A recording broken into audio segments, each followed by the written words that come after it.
এই গল্পটি হলো গোপালপুর গ্রামের দুই ভাইয়ের। এক ভাইয়ের নাম হলো দীনেশ। সে সব সময় পরিশ্রম করে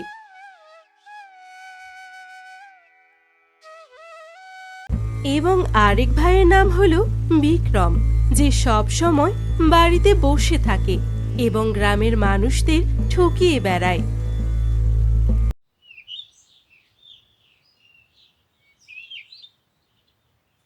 এই বছর তো আমার জমিতে ভালোই ফসল হয়েছে।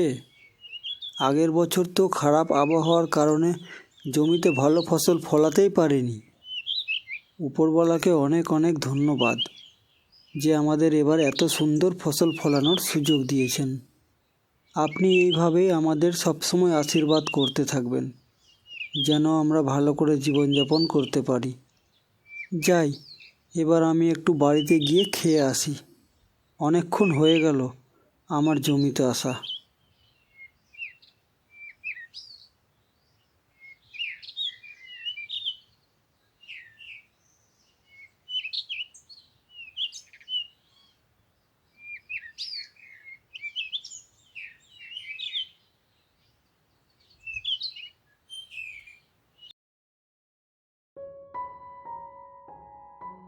হ্যাঁ গো, এবার আমাদের জমিতে ফসল কেমন হয়েছে তুমি আমায় বলনি তো। আগের বছরের মতো এবারও ফসল খারাপ হয়নি তো? আরে না না গিন্নি, এবার আমাদের জমিতে ভালোই ফসল হয়েছে। এবছর আর আমাদের খাবারের জন্য কষ্ট করতে হবে না। এই বছর তো আমাদের ভালো করেই কেটে যাবে। উপরালার কাছে অনেক অনেক কৃতজ্ঞতা যে উনি আমাদের এবার এত ভালো ফসল দান করেছেন। এভাবেই চলতে থাকে তাদের দুজনের সংসার। আর অন্যদিকে, কি গো, গ্রামের লোকের মুখে শুনলাম তোমার ভাইয়ের জমিতে নাকি এবার খুব ভালো ফসল হয়েছে। এটা কি সত্যি? হ্যাঁ গিন্নি, এই কথাটা একদম সত্যি। কিন্তু আমি একটা কথা বুঝতে পারছি না, আমার ভাই দীনেশ তার জমিতে এত ভালো ফসল ফলালো কিভাবে?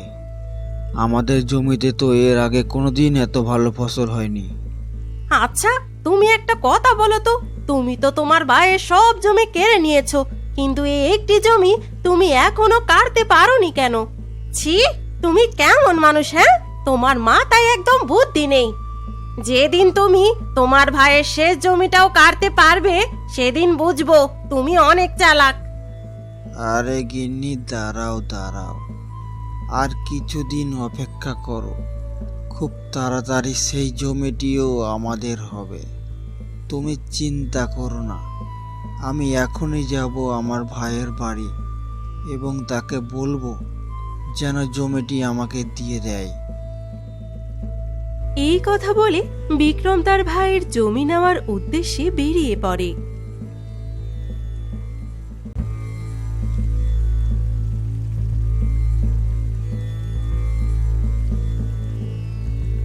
ভাই দীনেশ, ভাই দীনেশ, তোর সাথে আমার জরুরি কথা আছে, একটু বাইরে আয় তো।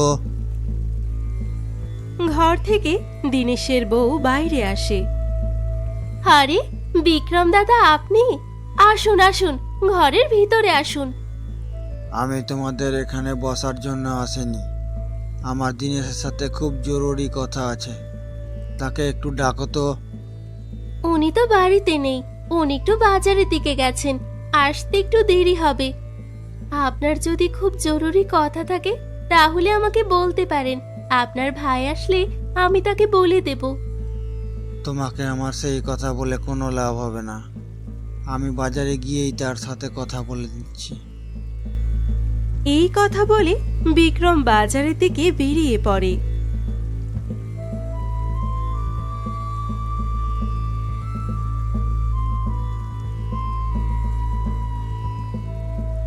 আরে বিকাশ দা, তুমি বাজারে যে? হ্যাঁ, আমি তোর সাথে দেখা করার জন্যই বাজারে এসেছি। তোর সাথে আমার জরুরি কথা আছে, চল আমার সাথে। কোথায় যাব আমি তোমার সাথে? তুমি যা বলার এখানেই বলতে পারো। এখানে বলতে পারলে তো আমি তোকে এখানেই বলে দিতাম, তাহলে তোকে আর যাওয়ার কথা বলতাম না। এত লোকের সামনে সেসব কথা বলা যাবে না। তুই চল আমার সাথে। এই কথা বলে বিক্রম তার ভাইকে একটি ফাঁকা জায়গায় নিয়ে যায়। শোন ভাই দিনেশ, বাবার মৃত্যুর আগে সব জমি কিন্তু আমার নামেই করে গিয়েছিল। তুই যে জমিতে এখন চাষ করছিস সেই জমিটিও কিন্তু আমার নামেই রয়েছে। তাই আমি চাই তুই সেই জমিটিও আমাকে ফেরত দে। এটা তুমি কি বলছো দাদা?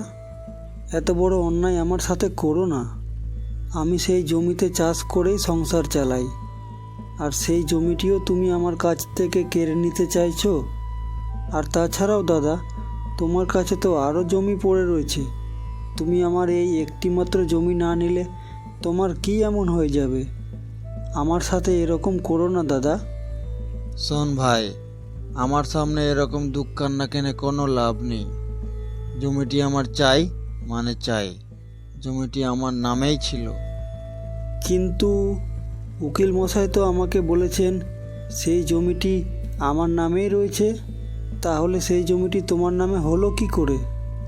তোর এত বড় সাহস, তুই আমার সাথে তর্ক করছিস? আমিও দেখছি তুই সেই জমির ফসল কিভাবে ভোগ করতে পারিস।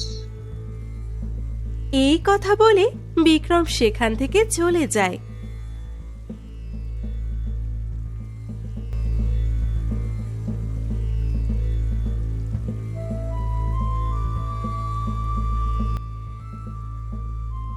এই শোনো, কিছুক্ষণ আগে তোমার দাদা এসেছিল বাড়িতে তোমাকে খুঁজতে। আমি বলেছি বাজারে গিয়েছে। তোমার সাথে কি কথা হয়েছিল? হ্যাঁ গিন্নি, কথা হয়েছে। আমাদের এই জমিটিও মনে হয় রাখতে পারবো না আমাদের কাছে। আমাদের এই জমিটির উপরেও দাদার নজর পড়েছে। আমি যখন দাদাকে বললাম আমি আমার জমি দিতে পারবো না, তখন দাদা আমায় বলল যে তোকেও আমি ফসল ভোগ করতে দেব না। এখন আমি কি করব আর না করব কিছুই বুঝতে পারছি না। এসব কথা ভেবে আমার মাথা ফেটে যাচ্ছে।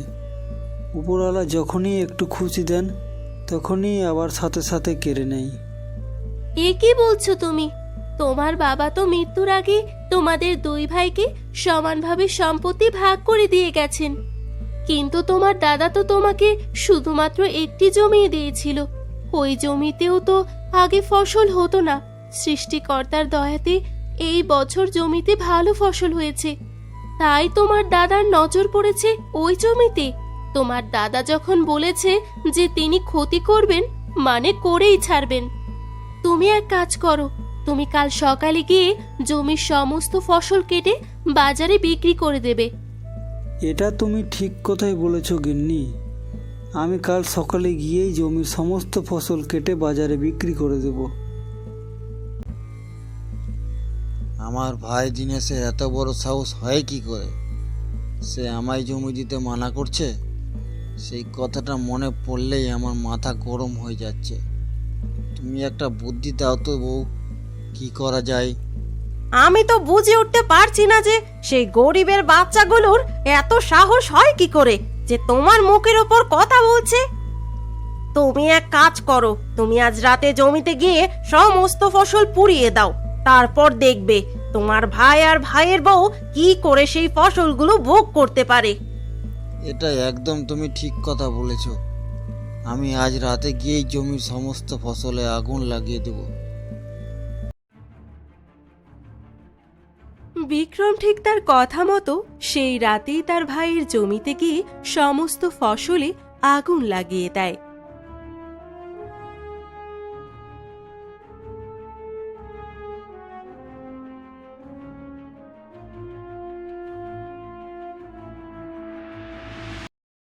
পরের দিন সকালে দিনেশ তার জমিতে ফসল কাটতে এসে দেখে সমস্ত ফসল পুড়ে ছাই হয়ে গেছে। কে আমার এত বড় সর্বনাশ করলো? আমি তো কোনোদিন কারো ক্ষতি করিনি, তাহলে কে আমার সাথে এত বড় অন্যায় করলো? এবার আমি কিভাবে সংসার চালাবো? হে উপরওয়ালা, এটা তুমি আমার সাথে কি করলে? এবার আমি কি করে কি করব? আমি তো কিছুই বুঝতে পারছি না।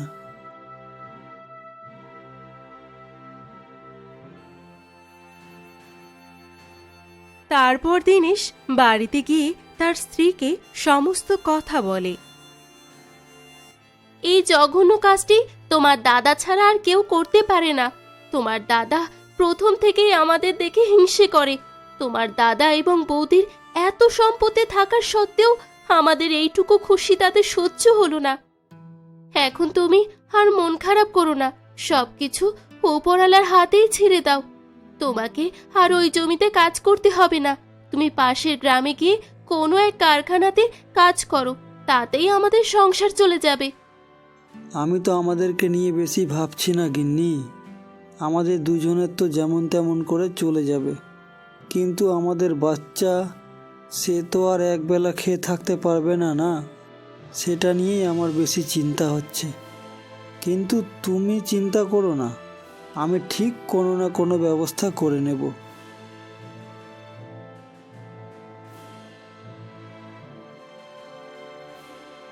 পরের দিন সকালে দিনেশ কাজ খোঁজার জন্য পাশের গ্রামে বেরিয়ে পড়ে।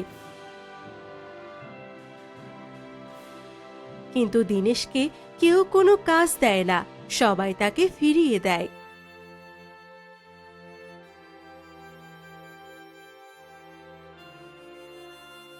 কি হলো গো, তুমি এত তাড়াতাড়ি বাড়ি চলে আসলে যে? আমি পাশের গ্রামে কাজের খোঁজের জন্য গিয়েছিলাম, কিন্তু কারো কাছে কোনো কাজ নেই। এবার তুমি বলো গিন্নি, আমি কি করব আর কোথায় যাব?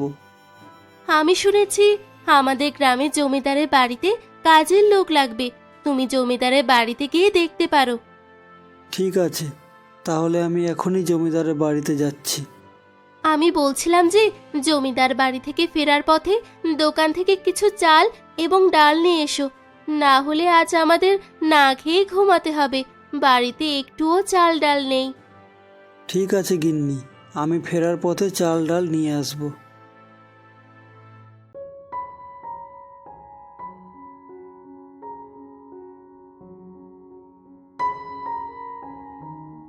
জমিদার বাবু, আমি শুনলাম আপনার বাড়িতে কাজের লোক লাগবে। জমিদার বাবু, আমার কাজের খুব দরকার, আপনি আমাকে আপনার কাছে কাজে রাখতে পারেন। ওহো, তুমি অনেক দেরি করে ফেলেছো। তুমি যদি আর 1 ঘন্টা আগে কাজে আসতে তাহলে কাজটি পেয়ে যেতে। এখন আমার কাছে আর কোনো কাজ নেই। আপাতত তুমি অন্য কোথাও কাজ দেখে নাও। জমিদার বাবুর এই কথা শুনে দিনেশ অনেক দুঃখী হয়ে সেখান থেকে চলে যায়।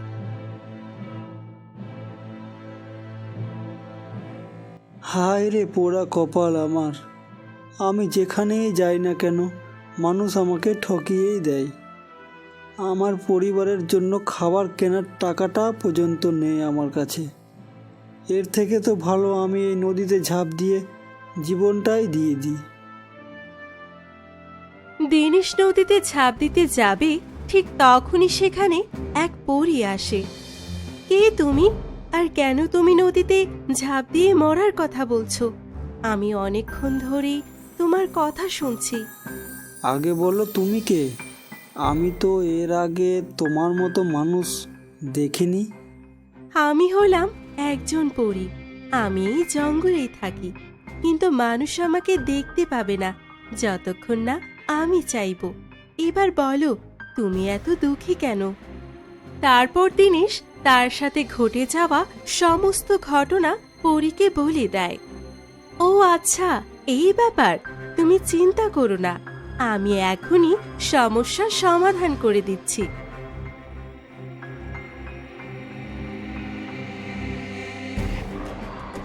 এই নাও কিছু ধানের বীজ। এই বীজগুলি তুমি তোমার জমিতে বুনে দেবে। তারপর দেখবে তোমার জমিতে এত ফসল হবে, এত ফসল হবে যে পুরো গ্রামের লোকেরা তোমার জমির দিকে হা করে তাকিয়ে থাকবে, কিন্তু কেউ তোমার জমিতে কোনো ক্ষতি করতে পারবে না। ঠিক আছে, এবার আমি চলি, আর তুমিও মন খারাপ করে থেকো না। তুমি এই বীজগুলো নিয়ে বাড়ি চলে যাও, আর আমি যেভাবে বললাম ঠিক সেভাবেই করিও। পরী বুড়ির কথা মতো দিনেশ তার জমিতে গিয়ে সমস্ত বীজ ছিটিয়ে দেয় এবং বাড়ি গিয়ে তার স্ত্রীকে সমস্ত ঘটনা বলে। কিছুদিনের মধ্যেই দিনেশের জমিতে অনেক ফসল হয়ে যায় এবং এই কথাটি পুরো গ্রামে ছড়িয়ে পড়ে।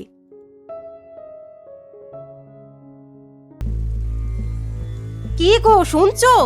গ্রামের লোকের মুখের থেকে শুনলাম তোমার ভাইয়ের জমিতে নাকি এবার আগের থেকেও ভালো ফসল হয়েছে। এত তাড়াতাড়ি তোমার ভাই আবার ফসল ফলালো কিভাবে? হ্যাঁ গিন্নি, আমিও সেটাই ভাবছি। আমার ভাই এত তাড়াতাড়ি আবার ফসল ফলালো কি করে? কিন্তু তুমি চিন্তা করো না, আমি আবার আগের মতো রাতের বেলায় জমিতে গিয়ে সমস্ত ফসল পুড়িয়ে দেব।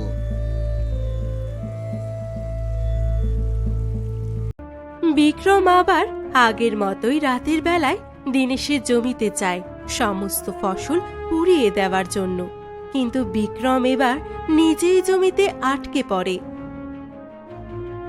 আরে আরে, এটা কি করে হলো আমার সাথে? আমি এভাবে জমিতে আটকালাম কিভাবে? বাঁচাও, বাঁচাও, কেউ আছো? বাঁচাও, আমাকে বাঁচাও, আমি এখানে আটকে পড়েছি, বাঁচাও। এভাবেই বিক্রম সারা রাত জমিতে আটকে থাকে।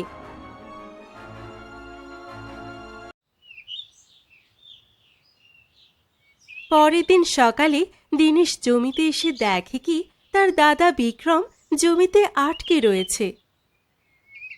এ কি দাদা, তুমি আবার আমার জমির ফসল নষ্ট করার জন্য এসেছিলে?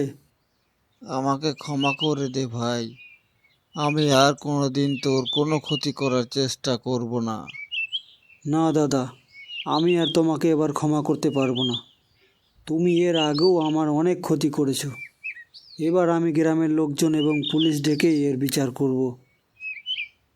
তারপর দিনেশ তার দাদা বিক্রমকে পুলিশের হাতে তুলে দেয় এবং দিনেশ আগের মতোই খুশি খুশি জীবন কাটাতে থাকে।